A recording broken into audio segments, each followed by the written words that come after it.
Hi and welcome. Today we will look at the draft for peer review for Owasp 2021. So this is an exciting new document for us to look at. So I haven't clicked the link yet. I haven't opened it. I have no idea what's going on in the draft. I did hear some rumors about some new categories. However, that is very normal, and I would expect something to happen from 17 to 21, so it's about time. However, 4 years time per top 10, and the change of it is around the amount of time that I would expect. So I was expecting something here in 2021. The link been here for a while now, but this is the first video that I'm gonna do about this top 10 2021 Owasp. So let's click the link. Okay, so we're gonna get the introduction to the top 10, and they're saying welcome to the latest installation of the Owasp top 10. Alright. And then there is a chart image. We can not click it. Let me see if I can right click open it. At least you have a view on it. So the current model of the 17 is this one, and the right one is at the moment the draft model. They will look at and maybe this is gonna be the final one. So at the moment it is still draft, meaning that things can change. So I see some things that moved up and down. So let's see the first one on the A3 at the moment is called sensitive data exposure, which is now on number 2, the second place, and they changed the name to cryptographic failure. Yeah, interesting. Okay, so and the second one, broken access control, is now number 1. So broken access control is something that becomes more and more a problem these days, it seems. And we can see that security misconfiguration is now number 5 instead of 6. Using components with known vulnerabilities, just vulnerable and outdated components. So yeah, that is also a new name, but not a category. And insufficient logging and monitoring is called security logging and monitoring failures. So we see some shift. Insecure digitalization is on the same level. It is still number 8. And I suspect the reason for that is that developers are not using a lot of deserialization. They do call it software and data integrity failures now, which is a lot better, I would say, title-wise, because deserialization is a very certain process, and I would say using the word integrity in this part here would actually compromise the data if it's insecure in the deserialization method. So I like the new name a lot. We see stuff like XML, external entities, is dropping a bit, going down into what is called security misconfiguration, which seems like that they merged the A4 and the A6 together as an A5, just as a security misconfiguration. Because yeah, I would say that whenever you have an XML external entity issue, let's say some old LOL attack, a billion laughs, whatever vulnerabilities you read about as the typical ones, it is something that can be configured.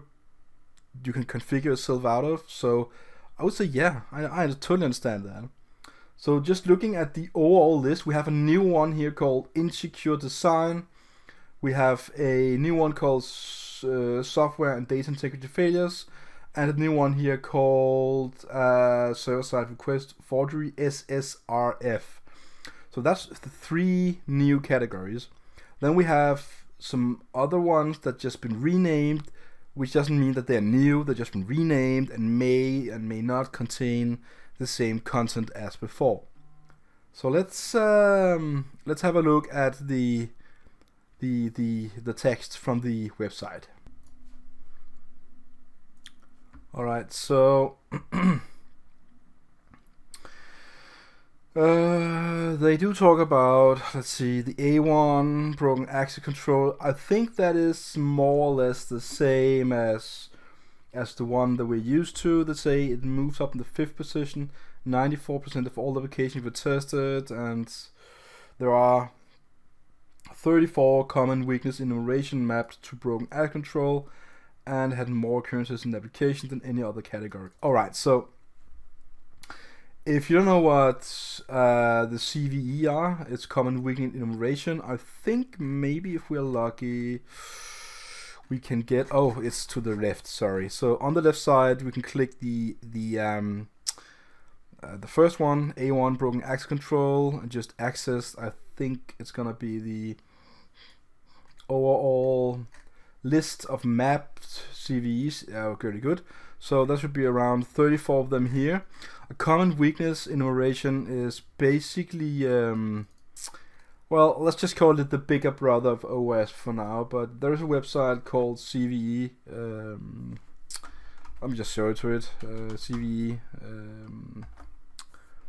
common weakness enumeration, mindtree.org. And that website can show you the CVE list, the latest version. And then you can go and say, alright, so I want to see the top 25 common weakness enumerations by 2021. This is a bit more advanced, this website. And then you can, alright, so we have out of bound wide and improper utilization and stuff. You know, it's like level 5 information compared to Owasp, which is like level 2, for example. So it's a bit heavier to read, but all these common weakness enumerations or CVEs are usually shown in a good and smart way, and I think this way is really good. So they found these 34 ones, like improper limitation of a path name to restricted directory path traversal. It has to do with oh sorry, I don't have to scroll. A broken access control. Path traversal is just as a standard vulnerability, or permission privileges and access control should no longer be used. Okay, permission issues, incorrect default permissions, improper access control. So you can go and look up these different CVEs by the number, and basically read all about it in more detail on the CVE. On the Owasp side, on the other hand, they took all these vulnerabilities, which are well, the ones that been mostly found in applications, and they create this broken access control, and from that, a lot of the rules we've been reading from the cheat sheet series on Owasp is being formed. So we can just go around and say, so broken access control is still about the same bypassing and checks and allowing primary keys to be changed and so on. So maybe that's not the most interesting one to look at.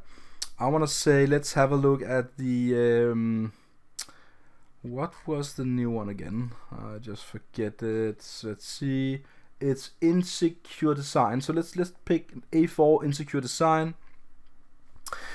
And the insecure design is a new category, it says, for 2021, focus on risk related to design and architectural flaws.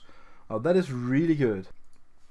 I've been waiting for a thing like this for a while, because I think it's very normal for us that's been writing code for a while, and for us that's been in security for a while, that the design of a system is kind of everything. So the architectural flaws and the design of it all is very important.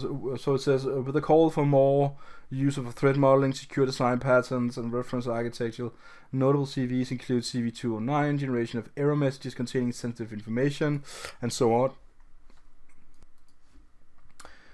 Is a part of the some of the CVEs that is made from this. So let's scroll down a bit and see the list of CVEs.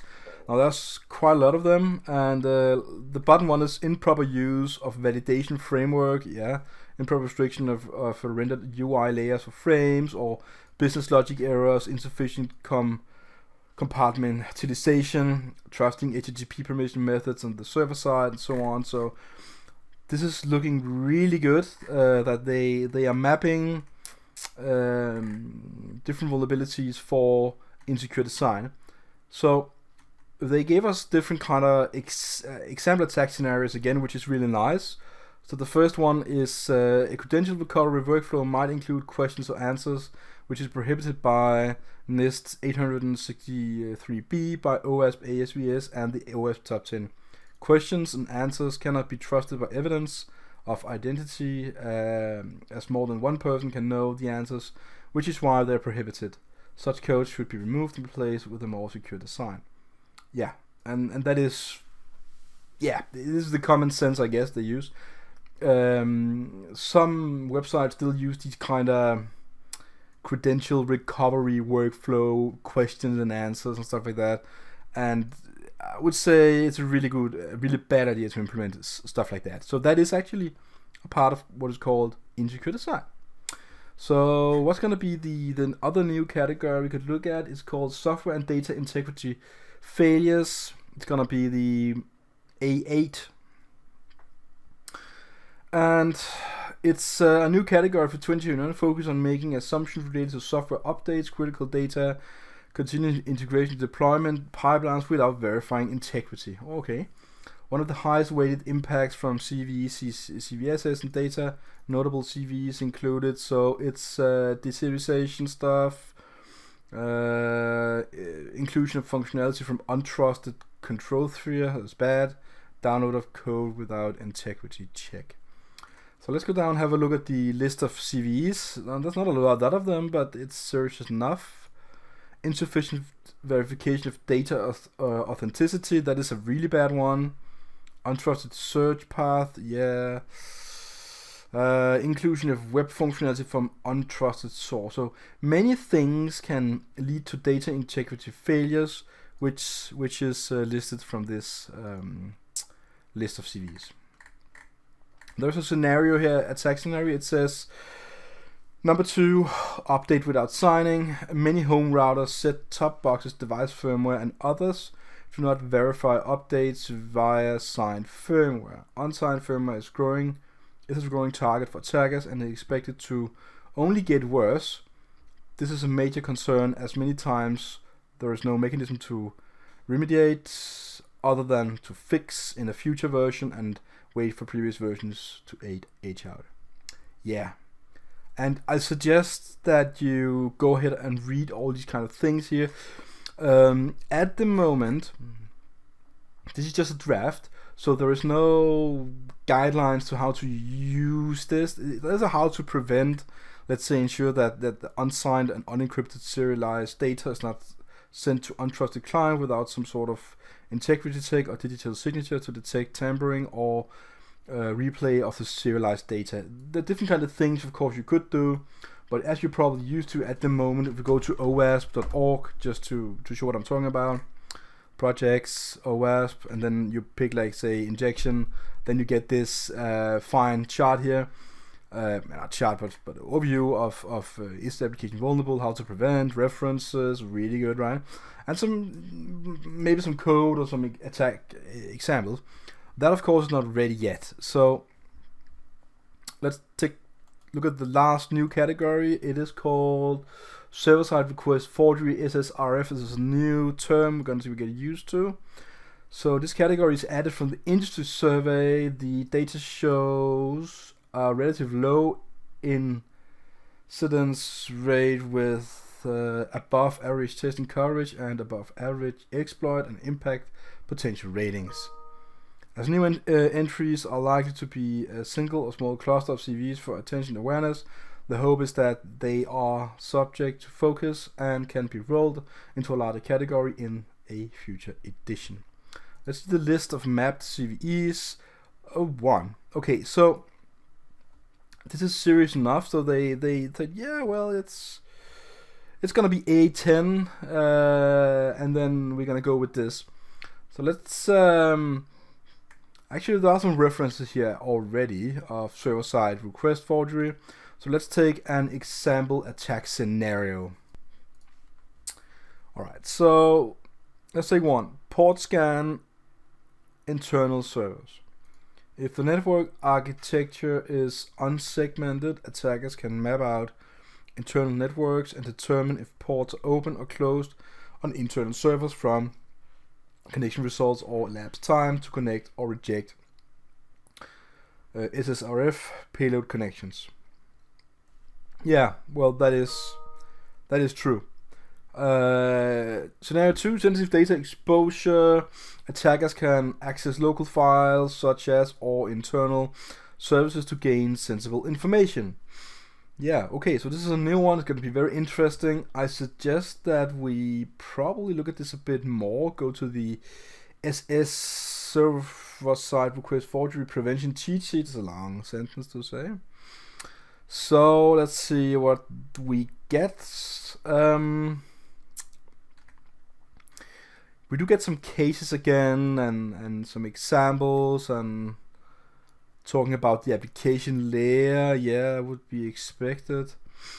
And then some examples. Some user input is assumed to be non-network related and consistent information. To show some code about some regular expression validation for data having a simple format. Alright, so let's see. It talks about in the context the two possibility validation perform. Yeah. So it's gonna be a long one. I can see this is it's kind of a long document. So I suggest what you're gonna do is go ahead and read this, and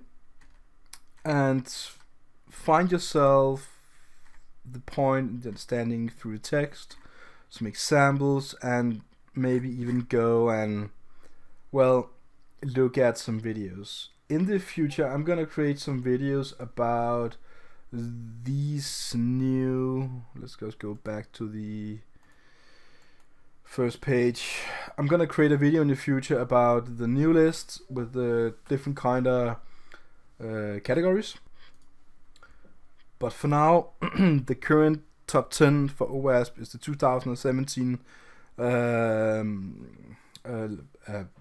Well, it's from 2017, so that is the current list, and at the moment that is what is on my YouTube channel. But whenever they release the final version of 2021 Owasp top 10, I'm gonna start creating videos about them individually, and I'm gonna outdate the other videos. Well, it doesn't mean that they're outdated, maybe that is the wrong way of saying it. Just because, let's say, injection is now on the third place doesn't mean that injection is not there or as serious as it was before. It just means that it is found less, as you might see stuff like cross-site scripting is now a part of injection.